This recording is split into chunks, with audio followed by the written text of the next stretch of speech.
大家會唔會覺得呢，有一啲明顯缺點嘅屋呢，競爭就一定少啲呢？其實就唔一定嘅。咁今日呢，亦都有一個例子。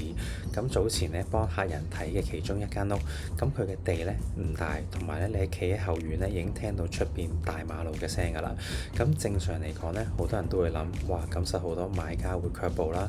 咁但係同時呢，呢間屋呢亦都有好多嘅優點嘅，例如佢樓齡新，佢裝修好，買完基本上可以即刻住，唔需要有任何嘅花費嘅。咁所以呢，有唔少嘅自住買家其實呢，佢哋都會願意忍受呢啲嘅缺點，因為可以慳翻裝修費同埋心力。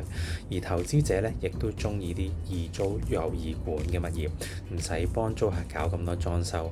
咁所以呢兩班人同時入場呢，亦都會呢係令到個樓市嘅競爭好大嘅。咁再加上呢，有一個原因就係而家嘅房盤並唔多，所以呢係一個需求增加同埋嗰個供應少嘅時候呢，最終呢都會有機會令到個成交價呢比預期更加高。你以為呢可以揾一啲有缺點嘅就執到平貨，但其實入場呢就唔係嘅。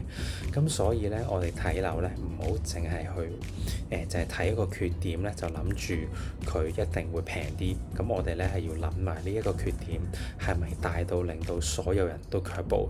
如果唔係嘅話呢，你嘅競爭對手可能比你想象中更加嘅多。